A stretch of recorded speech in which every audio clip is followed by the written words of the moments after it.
Hey there, Philip. Looks at you sideways. All right. Good to see you sideways too. Well, thanks for joining me, or joining all of us today.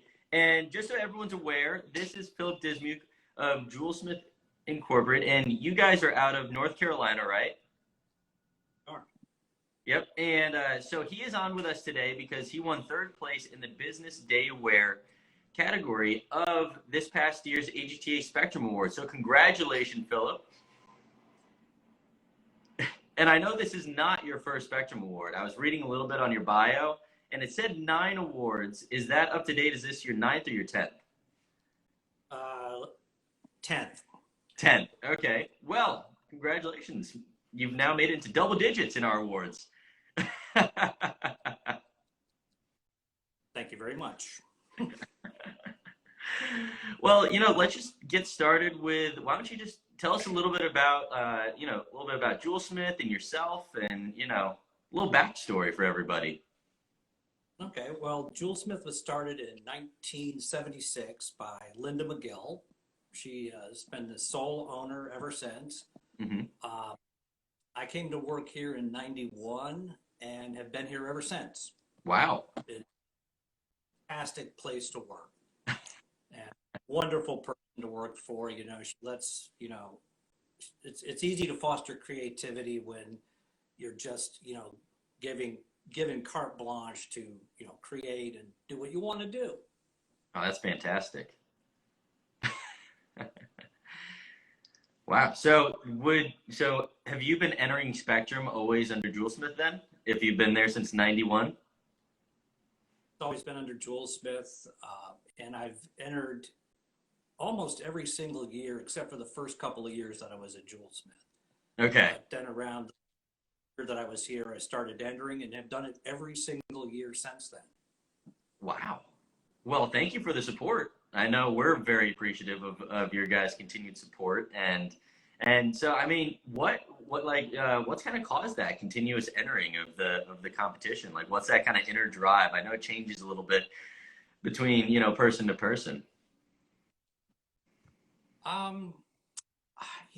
Once you win that first one, you just becomes sort of like an obsession, and you doing it. I mean, sometimes you get lucky and win 2 in one year, and that happened once. I can't remember the year.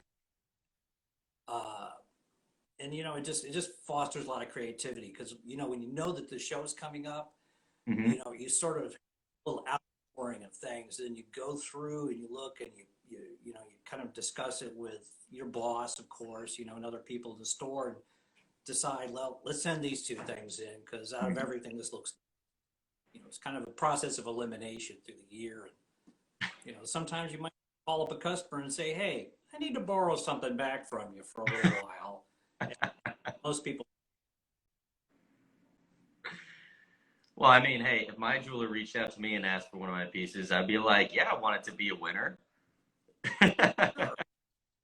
It only adds, I think, personally, more value to the piece, makes it that much more special to the people.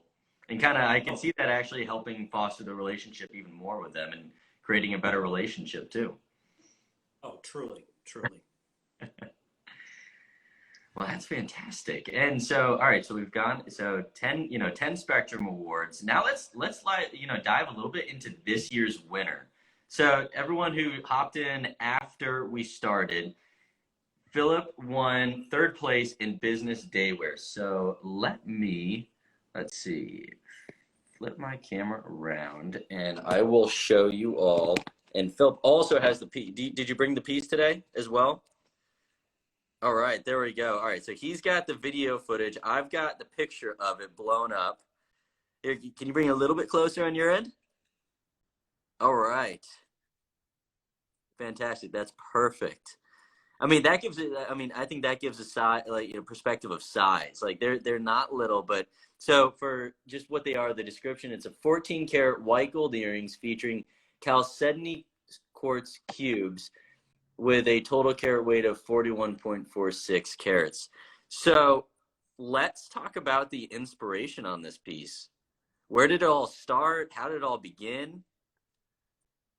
Well, I have to tell you, when I was at the show when I found him. This is right before what I like to refer to now as the plague.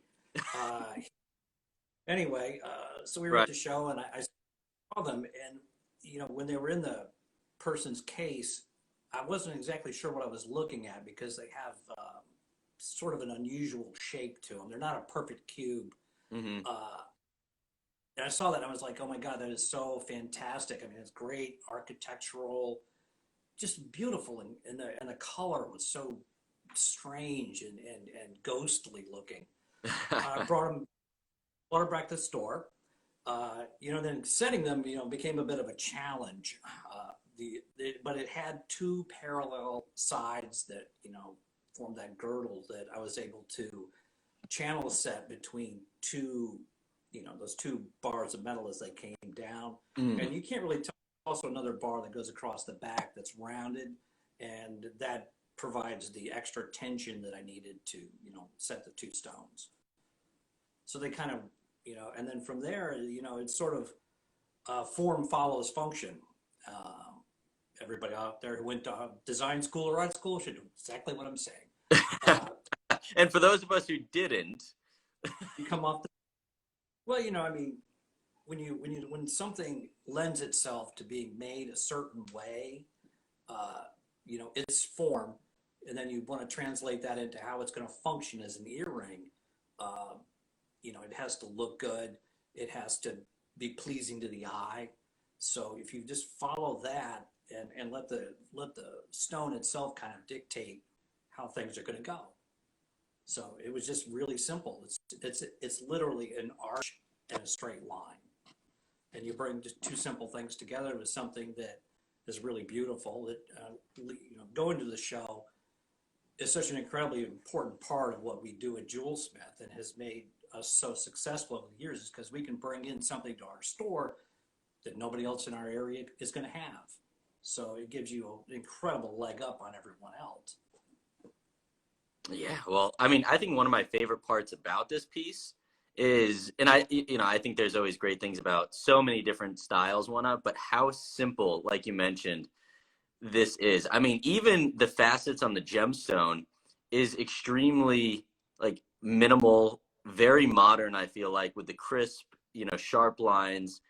And yeah, I mean, and I've got to imagine, like you said, like you had to add the extra bar in the back. You had to figure out how to channel set. Like sometimes going very simple with the design can actually create some of its own challenges too. I agree with you 100%. Yes. Sometimes, especially if you get something so far out of the normal realm of, faceted material that, you can bezel set that, you can prong set it, and then you get something that's really unusual that kind of pushes you in another direction, something you may not have even thought of until you were pressed to do it, and from that, a lot of great things can be achieved. Yeah, no, definitely. Oh, I'm gonna flip this around. Uh-oh. Did I lose you? No, I'm Are you seeing me? I'm sorry. I went to go flip the camera around so I didn't have to hold it on the image. And then, do you see me or do you see my logo? logo. Okay, well that's. Oh wait, hold on. That, that. There we go. Okay. All right. Sorry everyone for that interruption. Um, what were we saying? But yeah, I mean, about the simplicity in the design, right? Um, But so the other part that I wanted to kind of that was so fascinating to me on this piece was that you chose to enter a piece that was chalcedony quartz. Tell me kind of like a little bit about, I mean, you told us a little bit about, this gemstone we saw in the showcase. It was just so much more unusual and the color spoke to you. But also that had to play a part in the decision that you chose to do chalcedony quartz. And so why did you choose that gemstone and, in making this piece? Well, I have to tell you, I mean, regardless of what it was made from, Mm-hmm. it was it was just such a fascinating thing to look at. You know, I you know, it's almost like it was drawn in perspective, and then the guy just cut it from that. I wish I knew who did it. I couldn't even begin to tell you. You know, it's one of these things where you're just, you know, you're on a buying spree in Tucson, and like, oh, I got to have that. You know, it's one of those kind of. But I just love that soft kind of.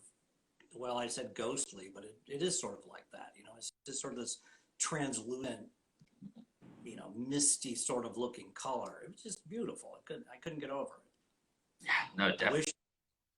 I wish I'd have bought. So, I mean, you actually brought up a good, you know, a point that I like, you know, that's always fascinated me. So now, you know, because you guys primarily specialize in custom work, right? Or, Yes. right. Also, man, all of our stock jewelry that we sell is our own design and our own manufacturing. We don't use outside vendors for anything. Okay. So, but now that you made this piece and, you know, it won an award and all that kind of stuff, is this piece now going to be something that maybe in the, you know, maybe the shows this summer, if you guys are, you know, going to source gemstones or in the upcoming, maybe Tucson, is this now something that you guys are going to kind of put on your radar or something that you're going to try to maybe build into your manufacturing for a more readily available jewelry line? Like, how does that kind of process go in your guys' shop? You know, I don't like to repeat myself too much. I mean, if, you know, when these earrings sell, I might do it again, maybe not. You know, I might move on to something else after that. You know, I'm fairly prolific at what I do, and I've been doing it for a very long time. So ideas come pretty quickly, and you know, I mean, like, would we ever manufacture 20 of these earrings? Never, never.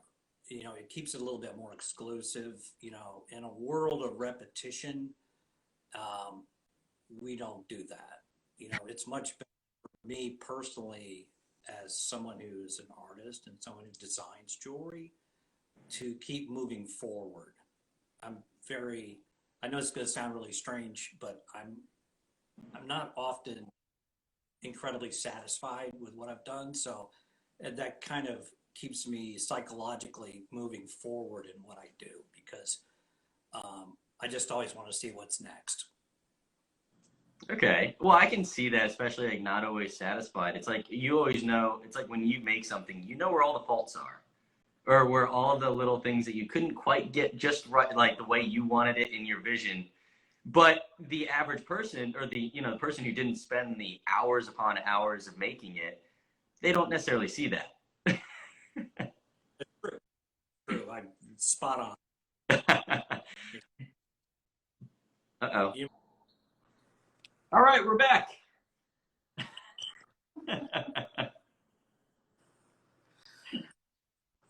And I can hear you. I'm no stranger to technical difficulty. And I think everyone knows the, you know, difficulties of all of a sudden, like the Wi-Fi went out for no, you know, reason. You know, just cuts out sometimes. So, and I don't know if it was me or if it was you. I mean, to both of us, it looked like either, you know, each other were frozen. So either way, we're both now live. So thank you everyone for being patient with us. And so we were talking about your inspiration and how it comes to you with, you know, you've been doing this for so long and how it, you know, just keeps coming to you. But what I wanted to ask you was about where does that kind of inspiration really stem from? And I know different artists, it comes from different areas, and you know, share with us kind of where, how your inspiration really kind of comes to mind and whatnot. Wow, you know, that's a hard question. I mean, to answer because you know sometimes you can just you know you have a problem or something you're working on, and it just over a period of time, you know, you've got it in your mind, and all of a sudden, you know, it's you just produce an answer, or sometimes you just see something in a different way. I think it works differently for a lot of people. I mean, a lot of people I think out there, you know, will fall onto like architecture, nature that's around you. I live in the middle of the woods, so that's always a big kind of inspiration for me. I mean, I love to be outdoors and, you know, Okay. just nature itself, you know, an endless supply of ideas if you're willing to open yourself up to them, and just the world around you, really. You know, I'm a product of East Carolina School of Design. I went through a really fantastic program, and several of our people here have also done the same thing. But I did it a lot longer ago than most of them. But anyway, it just changes the way you think and look at the world around you, you know, because there's inspiration in everything, you know, if you're willing to let it in. Yeah, no, I get it. So, like, you know, like listening to just what's kind of coming in, I've got to imagine just, you know, thinking about what you guys just bought, what's in your inventory, and how those kind of play into some of these ideas that come in from, sounds like everywhere. Sure, true, true. You know, you go to the show, and that's great too, because you know, you see, you know, you're in a place where you're seeing so much great material that's brought to you from all over the world. You know, different cutters. You know, it's just fantastic. It's so inspiring. You know, when you go there and you see all that, and then you come home, and it's like the next 2 months is just fantastic, and it's just great. It's such a wonderful experience, and you grow every time, in my opinion, when you go to the show in Tucson. Nice. Well, I mean, I could totally see that. And you know, we get so much feedback about our Tucson, you know, our AGTA Gem Fairs, and especially Tucson, and how much it's, you know, it's all about relationships and connecting to people, and all Sure. the inspiration that all the colored gemstones really brings about. So that's fantastic. But one thing too that what I've also found interesting is about you know, this past year. You know, there's no hiding away that it was a different year and everyone's had to cope with it all. How has that, especially with your inspiration, because I mean, you guys are definitely still making products and customizing, and how did that play into whether it was your inspiration or how you guys maybe did business this past year? Well, you know, I mean, it got tough for everybody. I mean, Hmm. everybody, not just in our industry, but everywhere. Definitely. So I think for myself personally, I kind of wanted to move into things that were still really beautiful, interesting, but kind of at a little lower price point, you know, to make it a little easier for people out there that Okay. want something special for somebody. We explored some new materials, did a lot with meteorite, and you know, I actually did a large piece for a lady in Texas that was the combination of 18 karat yellow gold soldered to meteorite, and it came Wow. out beautifully too. By the way, if anybody's out there thinking about doing it, yeah, you can solder meteorite to gold. It looks great. You know, you can set it, you can bezel set it, you can saw it, shape it. I've drilled and set diamonds in it, and it's just been a lot of fun. But that's a nice alternative. It's also a really kind of cool, I want to say space age, just because it came from outer space. But anyway, people are really fascinated with meteorite material, and it's a lot of fun to work with. But also wood with gold leaf applied to it, and then you scratch back through the gold and expose that dark ebony wood behind it. That's been a lot of fun. But lately here, you know, this year as things have really picked up, and you know, we're doing good, and so you know, I'm very hopeful for the future. Oh, I'm I not, feel I've never been a pessimist. you know, me neither. And it's one of those where it's like that internal optimist is like, it'll be fine in like 2 months. And then it's like 2 months get there. It's like, well, you know, another two. But, you know, it is, you know, I think we're all at that stage, especially in the US. We've been fortunate where we have, you know, the vaccine readily available now, and it's much easier to get it. And so you know, you can definitely already see that things are starting to resemble some sort of normalcy, even very slow. But it's nice that things are finally starting to get back after, you know, the full year of everything shutting down. But that's very fascinating to bring up that you started working with more meteorite and wood and trying to create things at a lower price tag, especially the wood too and meteorite. I've noticed there has been a bigger trend, not necessarily, I wouldn't say like our Spectrum competition, but in the industry in general, especially with like menswear.